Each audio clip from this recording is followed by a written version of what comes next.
Hey there, everybody. This is Kenny. Welcome back to another special edition of the Yak with Mac. And I have got another terrific guest who is a great leader across the country. We'll get to her in just 1 second. But first, a couple of reminders, leaders. Leader ready. If you aren't registered, what are you waiting for? You got to get into Leader Ready. It is so easy to do these days.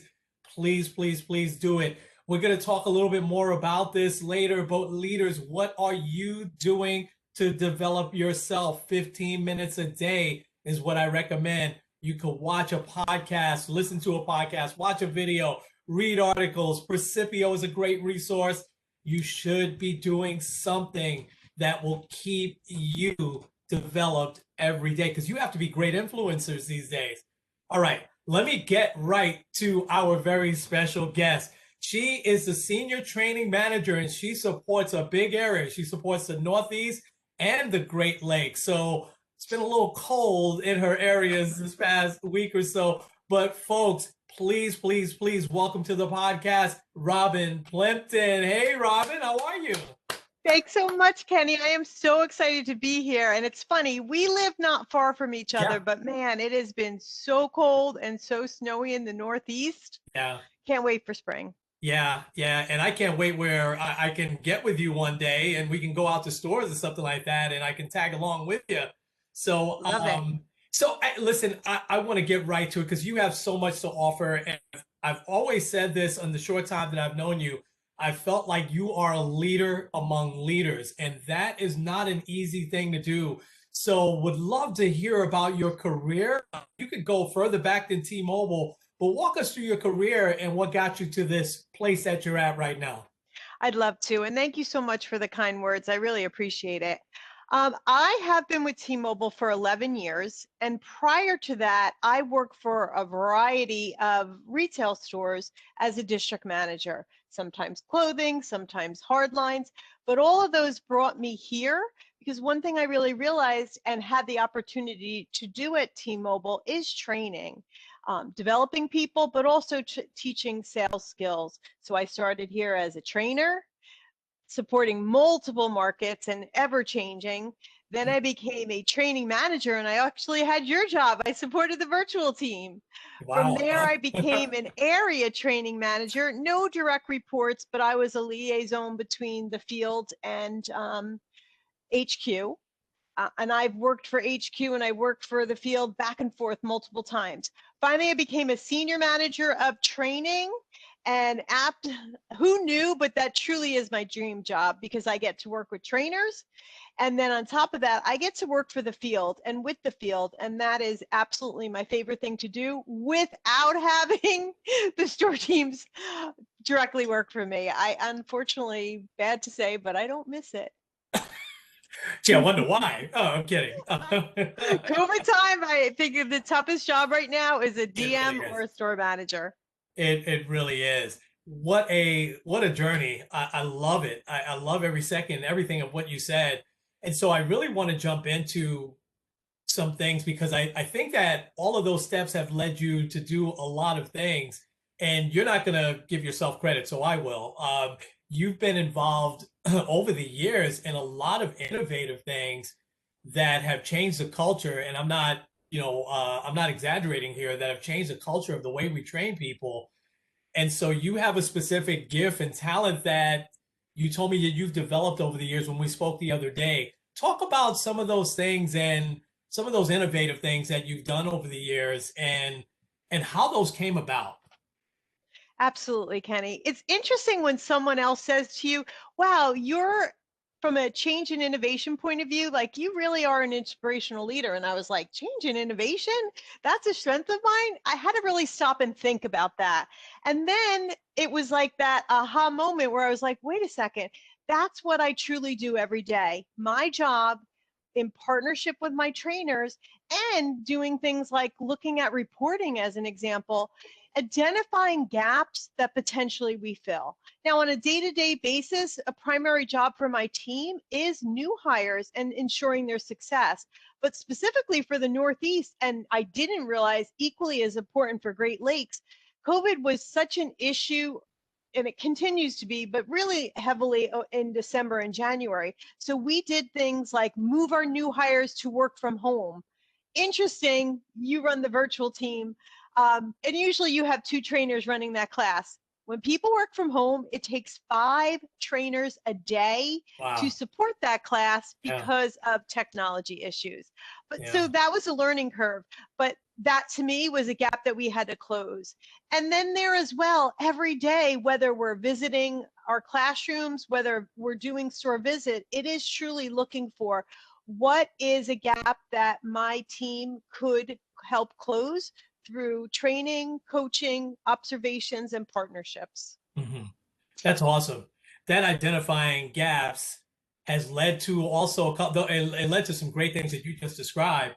But a little birdie told me that you had a little something to do with our learning centers out there and actually the evolution of that. So I'm going to prod you to talk a little bit more about that because that ties right in with identifying gaps. Yeah, that tells you that I've been on the training team for a really long time because we probably had market learning centers, or now called classroom learning centers, and also virtual learning centers for quite a period of time. But when I came on board as a trainer, they were called RTS, retail training stores. And we really didn't look at the store manager who ran that store as an elevated role, where today retail training store managers, that's a promotion. It's a different pay and absolutely different responsibilities. So absolutely, I partnered to make that position more visible. And then I worked with a director who really started to push for classroom learning centers. And so we built out throughout the country and identified, as an example, how many stores would you need to feed into a classroom to make it make sense to have a regular class? One of my trainers, Laura Smith, she ran the first learning center ever in New York City and actually got quite a number of peak nominations based on her Wow. performance. The success of those results, literally the results, we looked at what was the performance of a new hire who came out of a classroom versus a virtual call. Now, keeping in mind, 5 years ago, the class was very different in itself. And Mhm. so from there, it exploded. And now, honestly, I don't know a number of classrooms right now, but even for myself, between Great Lakes and the Northeast, I have 11 centers just in those Wow. 2 areas. Wow.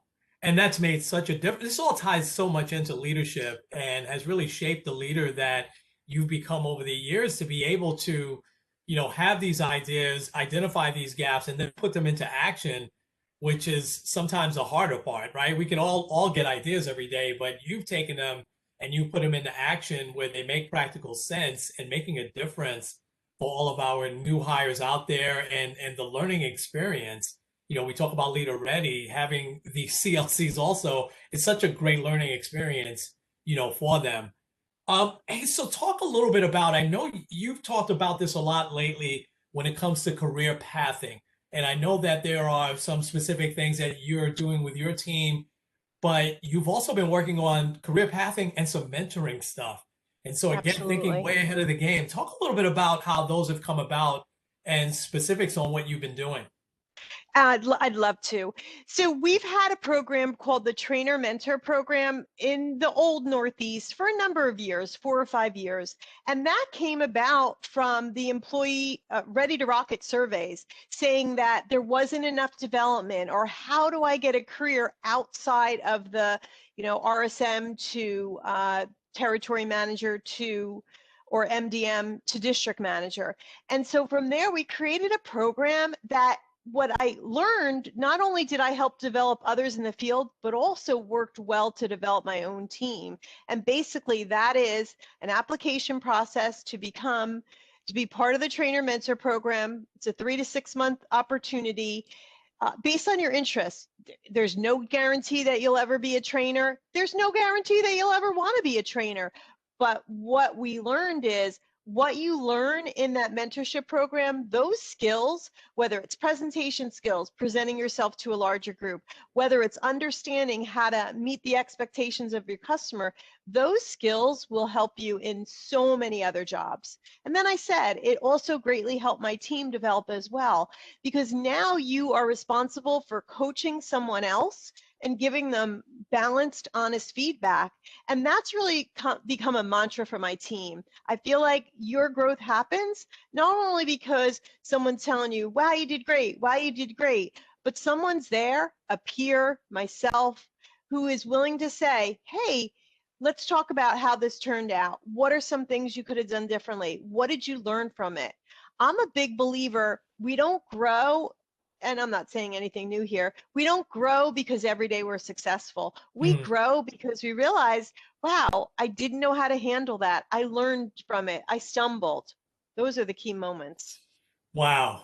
Wow. I love that. And those are difference makers. You know, you're making a difference as a leader in other people's lives and careers. And I love that. That's phenomenal. So I want to shift gears for a few seconds because to have you on and to have your years of experience, but to also have all of this stuff that you've done, what advice would you give leaders out there today? What are maybe two or three things that you see that they're missing that that you would really advise them to work on today? Yeah, that's a really great question. And it's funny, when you and I talked the other day, I had one answer. And hey, after talking to Kenny, you can't stop thinking about that conversation. You're a great conversationalist. But what I Thank you. really started to think about is one thing I learned early on before I became a district manager, and that one thing I continue to think about throughout.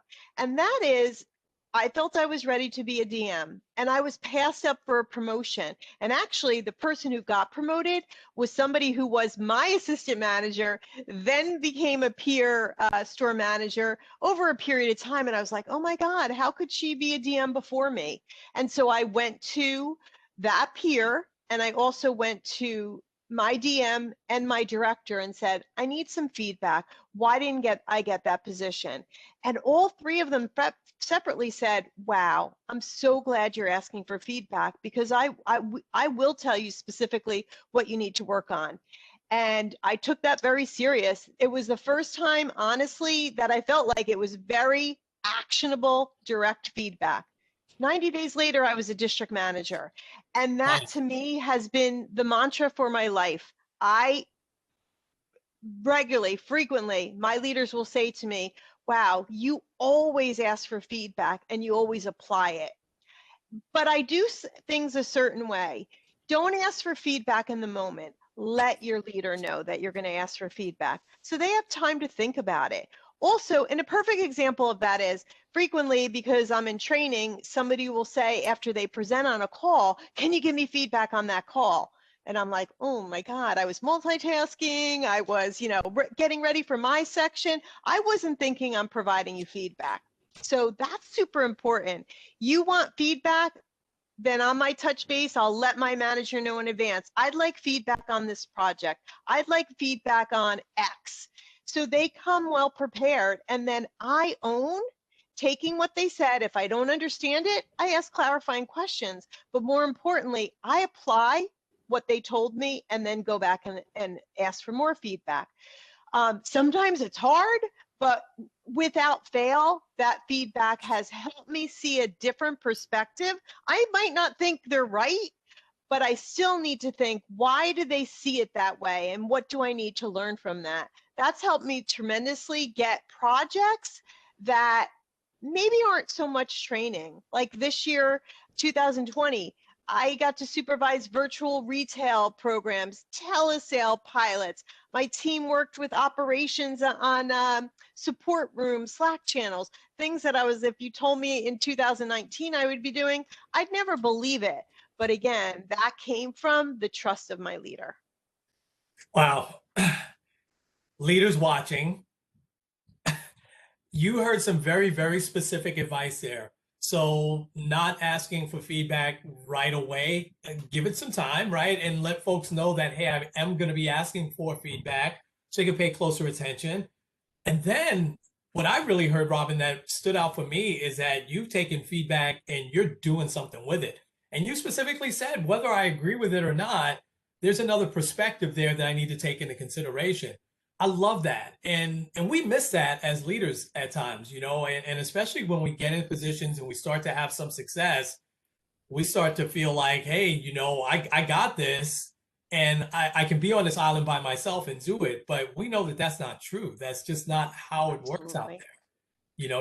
there. It takes a village, right? You need as much help Absolutely. as possible. And that was very specific. Thank you so much for that. And so I can't let you as a training leader and with your field experience go because I know that you do stuff. So what are some things that you do to develop yourself? That's a fair question. And over the last 2020, my team changed frequently. I had some mini reorgs based on small town rural separating, or even um, picking up Great Lakes as an example. So what I've really been working on is ensuring that as different people are added to my team, I look at it holistically and individually to say, are each person getting what they need? And also, is the team as a whole getting what they need? And why I call that personal development is it's a concerted effort. It's so easy to say, I've been running a training team for years, like I got this. But being able to stop and say, am I meeting everybody's needs? It really does take some effort. So that's one thing I'm working on for work. Personally, I've decided that 2020 was a hot mess for eating right, exercising, etc. So like it was time to like figure out what I'm going to do. I joined a different gym and decided I want to be a power lifter. Oh, So that's where some training has really occurred. I've love it. changed the entire way that I'm eating, which has been extremely beneficial, even interesting because mood shifting in a positive way. But little by little, I'm making my way up there to be a power lifter. Oh, that is, I love hearing that. That's awesome. I want to go back to what you said before, though, and I want leaders to hear this really clearly because I get asked this question a lot, Robin, and I say, hey, Kenny, what's your leadership style? And I'm like, I don't really have one. It depends on the team that I have. I adjust to my team, and I think, and that's exactly what you just said. That's how you're developing yourself by learning everybody on your team and knowing them from the inside out.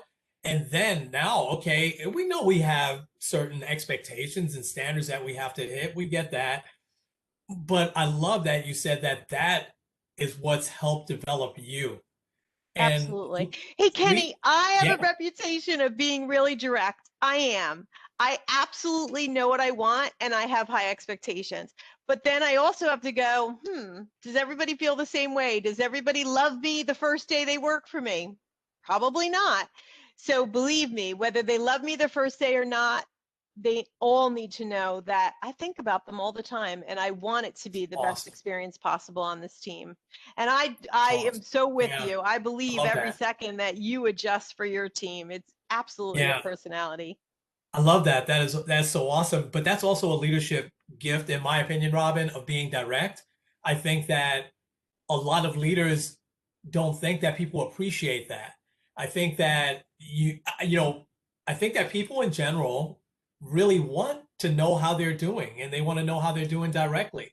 And for a leader to be able to articulate that very easily without attacking the person or anything like that, that's not you, but being very direct, that's going to only help them to get better. And I think that's one of the things that leaders do miss these days. And so I think Yeah. that's a gift that you have. No Thanks, doubt. Kenny. Yeah, no, no doubt, no doubt. Um, well, listen, I got to tell you, man, it's just been an honor to talk to you and to get to know you a little bit better. And I'm hoping post-COVID we get to know each other even better in person.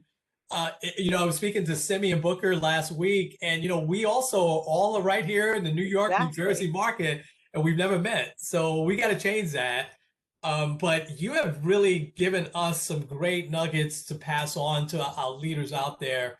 And so, last question I'll ask is if I can maybe sometime later in the year get you back on the podcast. Yes, but only if I get to interview you. Well, And it's not, that'll yeah. be a yes. Absolutely. I Okay, would never perfect. tell you no. I mean, it was so funny when I hit you up, you right away, you're like, absolutely, I'll come on. It'll be great.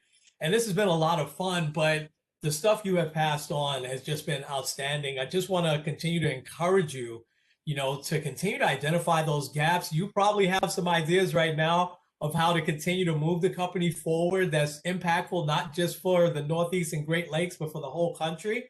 So I just want to encourage you to continue to do that. You've been just a wonderful leader. And I'll say this one more time. You are a leader among leaders. I always get the sense, like I said, with Mike Yowell, who in our old team at Sprint was a leader among leaders. I get the sense every time I'm on a call with you that you are the leader among that team. There's some phenomenal people on that team. So that's not easy. And you always step up. You always ask very pointed questions. Hey, how is this going to impact my customers out in the field? I've heard you say that 3 or 4 times. And I love all that about you. So just, I'm glad now to be able to share you with the nation. So this has been great. Kenny, I'll pay you off for those kind words. You and I are having lunch in New York City. Let's shoot for April. Oh, hey, listen, Robin, this is being recorded, so I'm going to take you up on that. I'll just play this back because I never turned up for lunch. Yeah, absolutely. I'll be there. Well, folks, this has been Kenny and Robin. This has been the Yak with Mac, a very special edition. We hope you enjoyed this. We hope you got a lot out of it, and we will talk to you next week. Robin, thank you so much again. Thanks, Kenny.